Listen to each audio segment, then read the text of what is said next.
देखिए radio activity basically जब हम बात करते हैं रेडियो एक्टिविटी की, तो रेडियो एक्टिविटी न्यूक्लियर फिनोमेना है। सबसे पहले हमें ये समझना पड़ेगा कि रेडियो एक्टिविटी एक न्यूक्लियर फिनोमेना है। कैसा फिनोमेना है? न्यूक्लियर, यानी जो न्यूक्लियर से रिलेटेड है। इसका ऑर्बिटल इलेक्ट्रॉन से कहीं कोई लेना देना नहीं है। यानी हम दो तरह के चेंज पढ़ते हैं जब भी हम पढ़ते हैं, एक तो होता है केमिकल चेंज, एक होता है न्यूक्लियर चेंज। आपको इसके डिफरेंसेस अच्छे से समझ आएगा कि बेसिकली जब हम बात करते हैं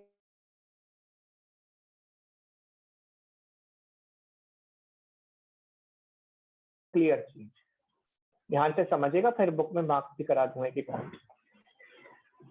जब हम सबसे पहले केमिकल चेंज की बात करते हैं तो हम बात करते हैं ऑर्बिटल इलेक्ट्रॉन्स की, जिसमें आपने ऑर्बिटल इलेक्ट्रॉन्स में कोवेलेंट बॉन्ड, इलेक्ट्रोवैलेंट बॉन्ड पढ़े। यहाँ शेयरिंग भी हो जाती है और गिव एंड टेक वाली पोजीशन भी हो जाती है, और जो इलेक्ट्रॉनिक कॉन्फ़िगरेशन उस हिसाब से एडजस्ट हो जाती है। तो ज्यादातर जब हम बात करते हैं केमिकल चेंजेस की, तो वो ऑर्बिटल इलेक्ट्रॉन से रिलेटेड होते हैं। इस तरह से ये शेयरिंग वाले पोजीशन होती है ना इलेक्ट्रॉन्स की, ये वाले, यानी जो बाहर के इलेक्ट्रॉन से उनकी बात चल रही है। जबकि जब हम बात करते हैं इसकी न्यूक्लियर चेंज की, तो हम अंदर जो न्यूक्लियॉन्स प्रेजेंट होते हैं, न्यूक्लियस के न्यूक्लियॉन्स, न्यूक्लियॉन्स का मतलब होता है sum of protons and neutrons, protons plus sum of neutrons, sum of protons and neutrons together बोला जाते हैं उनको न्यूक्लियॉन्स। ये तो सभी को पता है, बताने की मुझे कोई ज्यादा जरूरत भी नहीं है कि एक न्यूक्लियस के अंदर न्यूट्रॉन और प्रोटॉन दोनों प्रेजेंट होते हैं।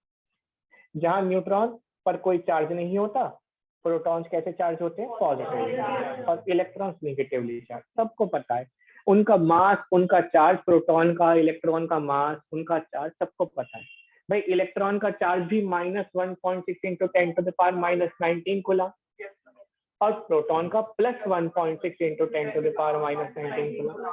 इसलिए हम जब कहते हैं कि number of electrons is equal to number of protons, hence an atom is electrically neutral. ये सबको पता है, इसमें कोई केमिस्ट्री बताने की जरूरत नहीं है। और आप लोगों को केमिस्ट्री बताना तो मतलब जैसे मैं कहने कहा था, सूरज को दिए दिखाने समान वाली बात है।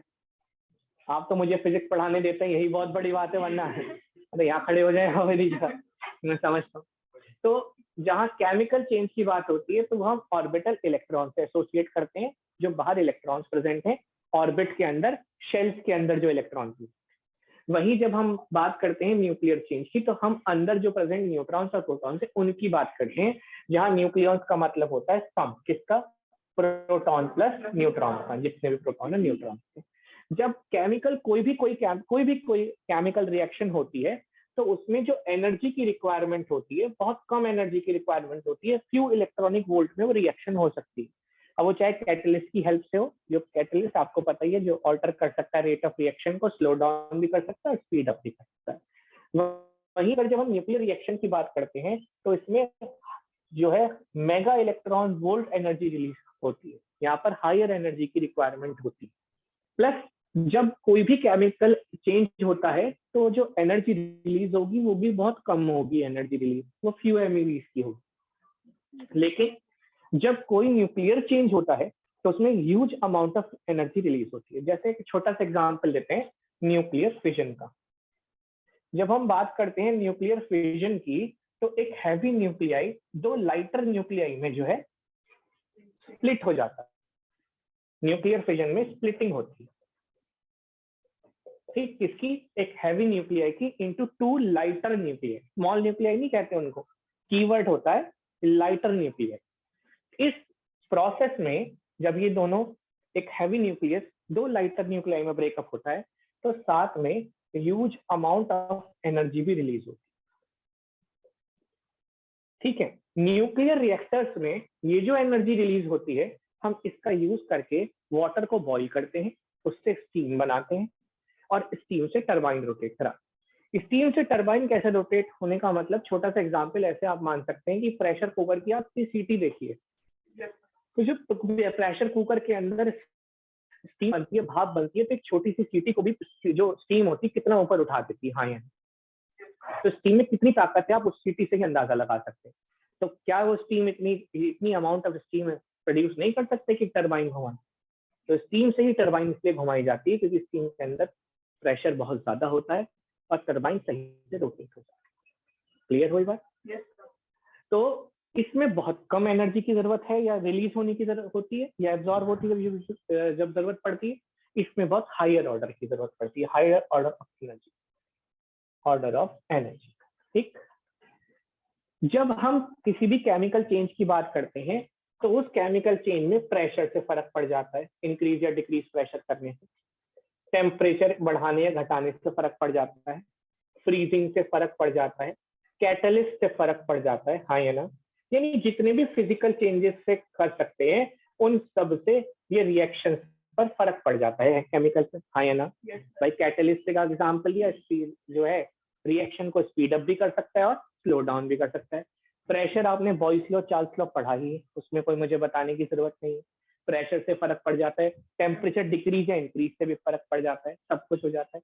लेकिन एक न्यूक्लियर चेंज में इन सभी चीजों से कोई फर्क नहीं पड़ता। वो इसलिए नहीं पड़ता क्योंकि जब हम केमिकल चेंज की बात करते हैं तो वो किससे रिलेट होता है? ऑर्बिटल इलेक्ट्रॉन से। तो प्रेशर का, high pressure, low pressure, high temperature, low temperature या फ्रीजिंग का या कैटलिस्ट का फर्क ऑर्बिटल इलेक्ट्रॉन्स पे पड़ता है। न्यूक्लियस के अंदर जो न्यूट्रॉन्स और प्रोटॉन्स होते हैं उन पर कोई फर्क नहीं पड़ता। इसलिए कोई physical change, no physical change can alter the rate of decay. अब ये रेट ऑफ डिके क्या है अभी बताता हूं। ऑल्टर का मतलब तो समझते हैं, चेंज होना। ठीक, अब उसमें कोई भी फिजिकल चेंज, चाहे कैसा भी चेंज हो, अब वो चेंज कैसा भी हो, चाहे वो प्रेशर से रिलेटेड हो, चाहे वो टेम्परेचर से रिलेटेड हो, चाहे वो कैटलिस्ट की मदद से हो, वो रेट ऑफ डिके को खत्म नहीं कर सकता, इंक्रीज या डिक्रीज नहीं कर सकता। अब ये रेट ऑफ डिके क्या है? जब एक रेडियो एक्टिव सब्सटेंस की हम बात करते हैं तो लगातार रेस एमिट करता है, उन रेट को भी हम पढ़ेंगे। जब वो रेज एमिट करता है तो वो खुद डिक्रीज होता चला जाता है, इसे हम रेट ऑफ डिके कहते हैं। फॉर एग्जाम्पल, सपोज कीजिए हमारे पास 5 ग्राम यूरेनियम है 92-238 आज 2022 में। हो सकता है ऐसा 2080 आते आते ये सिर्फ ये हो जाए 4.5 ग्राम अपने आप से, खुद से। इसे रेट ऑफ डिके कहते हैं। क्या कहते हैं? Rate of decay. डिके का मतलब समझते हैं, गलना, खत्म होना। अब ये गलता या खत्म कैसे होता है? कॉन्टिन्यूअसली रेज एमिट करके। ये कब रेज एमिट करेगा, कब नहीं करेगा, कब चालू हो जाए, कब बंद हो जाए, कोई कुछ नहीं कह सकता। ये अनप्रिडिक्टेबल है। मतलब जैसे आपने डॉर्मेंट वॉल्केनोस के बारे में पढ़ा होगा, पढ़ा है?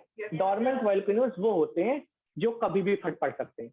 हो सकता है 500 साल पहले फटे हो, आज फट गए, फिर 50 साल बाद फट गए या 10 साल बाद फट गए। उनकी अनप्रिडिक्टेबिलिटी है, आप उनका अंदाजा नहीं लगा सकते कब हो जाए, यानी साइलेंट वॉल्केनो हो गए। ऐसे ही रेडियो एक्टिविटी में जब हम किसी रेडियो एक्टिव सब्सटेंस के बारे में बात करते हैं, वैसे वो कॉन्टिन्यूअसली रेज एमिट करता है। पर ये जो रेट एमिशन है रेट का, ना तो इसे बढ़ाया जा सकता और ना ही घटाया। यानी रेट ऑफ एमिशन को या रेट ऑफ डिके को, इसमें रेट ऑफ एमिशन भी कह सकते हैं आप, रेट ऑफ एमिशन जो रेज एमिट करेगा उनको ना तो बढ़ाया जा सकता, इंक्रीज करा जा सकता, ना ही डिक्रीज। किसी भी केमिकल या फिजिकल चेंज से आप कुछ नहीं कर सकते। रेडियो एक्टिव सब्सटेंस को उठाया, आग में डाल दिया, ज्यादा एमिट करेगा रेस? नहीं। फ्रिज में डाल दिया, कम एमिट करेगा रेस? नहीं। प्रेशर बढ़ा दिया, क्या रेज एमिट ज्यादा या कम करेगा? नहीं, कोई फर्क ही नहीं पड़ने वाला उसको। जैसे हाथी अपनी मस्त चाल में चलता रहता है, बाकी लोग क्या देख रहे हैं, कुत्ते भौंक रहे हैं, उससे कोई मतलब नहीं, अपनी मस्त चाल में मस्त है। समझ रहे बात? उसी तरह से इसे कोई मतलब नहीं है कि आप प्रेशर में कितना चेंज कर रहे हैं, टेम्परेचर में कितना चेंज कर रहे हैं, या फिर आप फिजिकल चेंज कुछ ला रहे हैं, फ्रीज कर रहे हैं। रेट ऑफ एमिशन या रेट ऑफ डिके को आप चेंज नहीं कर सकते। बात क्लियर हुई? बेसिक चेंज समझ आया आपके कि एक न्यूक्लियर चेंज जो है वो किससे रिलेटेड होता है? वो न्यूक्लियस से रिलेटेड होता है। और न्यूक्लियस में क्या होते हैं? न्यूक्लियॉन्स, प्रोटॉन्स और न्यूट्रॉन्स। क्लियर हुई बात? और केमिकल चेंज किससे रिलेट होता है? Orbital electron. प्लस एक बात और, जब कोई न्यूक्लियर चेंज होगा तो कंजर्वेशन ऑफ एनर्जी भी उसमें चलता ही चलता है, यानी जो प्रोडक्ट का मास होता है वो रिएक्टेंट का मास भी उतना ही रहता है। फॉर एग्जाम्पल, मान लीजिए हमारे पास यूरेनियम है 92-238, ठीक है। नीचे वाले को कहते हैं एटॉमिक नंबर और ऊपर वाले को कहते हैं एटॉमिक मास।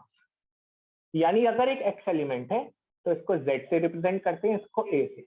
A का मतलब है एटॉमिक मास और Z का मतलब है एटॉमिक नंबर, ठीक है। तो मान लीजिए इस यूरेनियम 92-238 से एक अल्फा पार्टिकल एमिट हुआ। कैसे एमिट होता है कब में, वो सब बाद में बात करेंगे।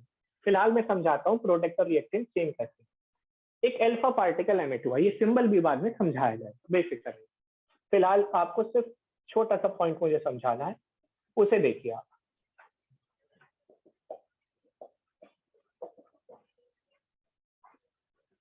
भाई ये और ये वाला पोर्शन देखिएगा सर, जरा 234 में 4 जोड़िए तो मास यहाँ देखिए और यहाँ देखिए, इंटैक्ट है या नहीं है।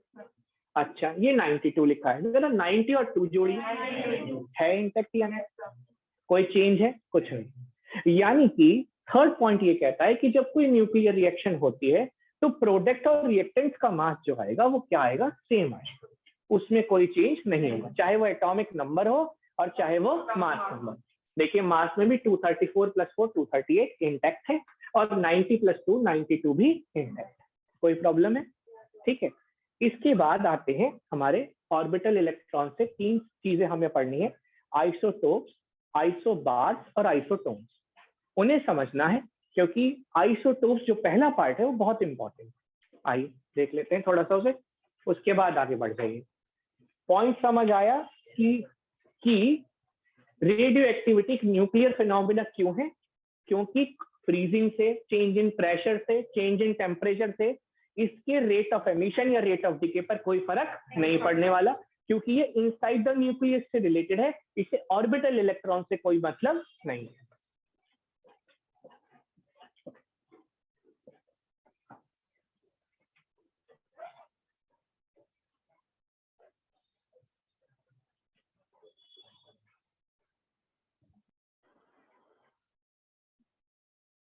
सबसे पहले देखिए आइसोटोप्स। आइसोटोप में जैसे 1H1, 1H2, 1H3, ये हाइड्रोजन के आइसोटोप्स, सेम एलिमेंट है, हाँ या ना, same element, same atomic number, हाँ या ना, but different mass number, different mass number. यानी वो एलिमेंट, ये केमिस्ट्री में आपने याद करा होगा बहुत अच्छे से, वो एलिमेंट क्या जिनका एटॉमिक नंबर तो क्या हो सेम बट डिफरेंट मास हो, लेकिन एलिमेंट भी क्या होने चाहिए, जैसे C612, C613 और C614, ये भी कार्बन के आइसोटोप्स। इसका हाइड्रोजन के आइसोटोप्स का नाम क्या है, इसका नाम ड्यूटीरियम है, इसका ट्रिटियम है, इसका प्रोटियम। ड्यूटीरियम, ट्रिटियम और प्रोटियम, जो भी आप कहना चाहें, प्रोनाउंसिएशन में कमी हो अगर इधर उधर हो तो इंग्लिश वाले अपने आप संभाल लें। 3 आइसोटोप। इसी तरह से क्लोरीन के भी हैं, Cl17, 17, 34 और 17, 35। ये 37 वाला भी आ जाता है आपकी बुक में जो दे रखा है, 37 वाला भी, 37।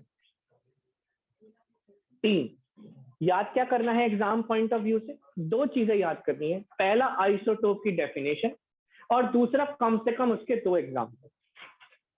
सेम एलिमेंट होगा, एटॉमिक नंबर अलग, क्या होगा, एटॉमिक नंबर सेम और मास नंबर क्या होगा, अलग, ठीक है। Yes sir. खास बात क्या है, आइसोटोप क्यों पढ़ाए जा रहे हैं भाई, फिनोमेना चल रहा है रेडियो एक्टिविटी का, बात आइसोटोप्स की क्यों कर रहे हैं, वो इसलिए कर रहे हैं, देखिए ध्यान से, कि आइसोटोप्स हमारे 2 तरह के होते हैं। आइसोटोप्स 2 तरह के होते हैं, एक होते हैं स्टेबल और एक होते हैं अनस्टेबल। अनस्टेबल को रेडियो एक्टिव आइसोटोप्स भी कहा जाता है।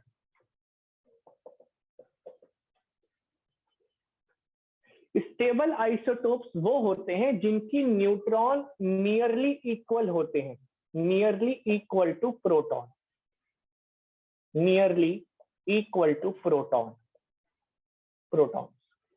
Number of neutrons nearly equal to number of protons. तो जिन भी एलिमेंट्स के नंबर ऑफ न्यूट्रॉन्स नियरली लगभग नंबर ऑफ प्रोटॉन्स के इक्वल हो, वो होते हैं स्टेबल आइसोटोप्स।